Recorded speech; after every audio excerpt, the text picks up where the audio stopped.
Okay ba dito? Dapat naman sa parlor mo na lang ako dinala eh. Ano ka ba? Okay dito. Sabi nga ng kumpare ko, okay dito. Magaling sila. Mapapaganda ka nila. Tsaka, mura pa. Tingnan mo.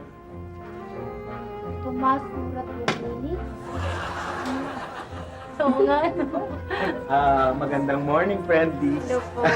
Ano po, meron ba kayo kung may paglilingkod sa inyo? Kasi kumpleto kami ng services dito. Meron kaming nose lift, bus lift, facelift. Ano po ba ang gusto nyo? Anong operasyon ang nais nyo mangyari? Mura ho ba dito? Ay, nako, kami po ang pinakamura sa Pilipinas. Kaya tignan nyo, Tomas Mura 2. Sabi sa'yo, Kasi ho baka palpak po. Nako, hindi palpak. So, katunayan kami ang nakikita niyo yung babae niya. Yan.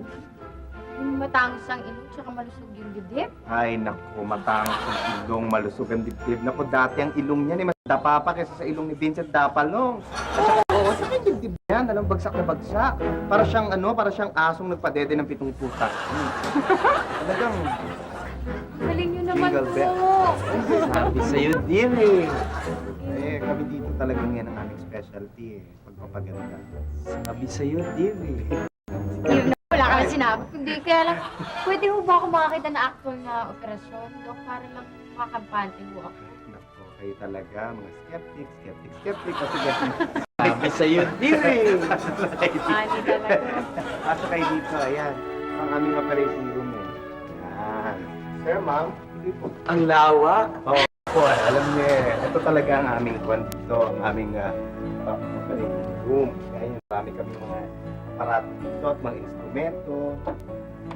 Ginagamit namin sa amin. Dok, Oh. ano po to? Ayan, bueno, explain ko sa iyo yan na. Tama-tama, ayan, may pasyente. Sandali, paliwanag ko sa iyo kung ano yan. Ito, aming pasyente. Iharap mo, ha? Yan. Kikita mo? Etong dalawang hook na ito, itong ilalagay sa butas ng ilong niya, no? Tapos hihilahin dahan-dahan hanggang umaba at tumango.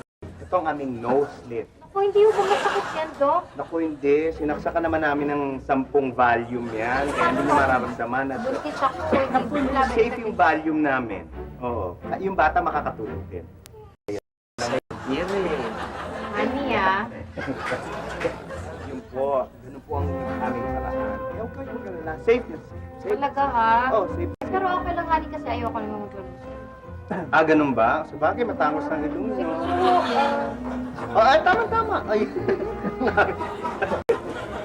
Ito naman po, papakita ko sa inyo ang aming susunod na operasyon, ano?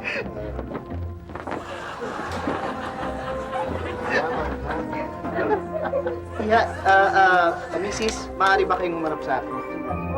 Umarap ka sa akin, ha? Yan. Ito naman po ang isa naming operasyon at mas maganda pong nakikita. Dali, ha? Yan. ano ang ginagawa nyo? Ha?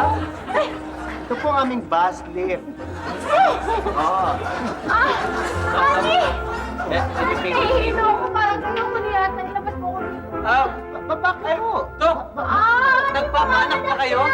At dito ho sa Tomas Mura Tour Clinic, kompleto ang serbisyo namin. Kaya pati pagpapaanak kami sa mga bata.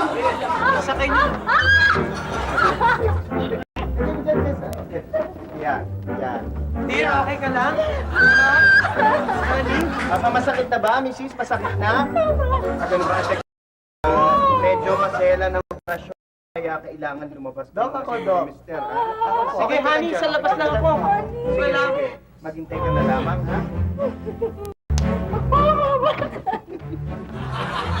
Kailangan niyo po ba ng... Oh. Baka mahal dito. Naku, hindi mura-mura nga dito. Mas mura to clinic nga, eh. Dok, kaya na. Tulungan niyo na ako. Turuan niyo ako paano pa umiri. Tingin na ako. Sandali. Hindi kita matuturuan. Ikaw ang bahala magpaanak sa sarili mo, kaya nga mura dito, self-service. Bigyan mo na lang yung mga gamot, ha? Mga eleksyon. Pambuka, Dok. May eleksyon.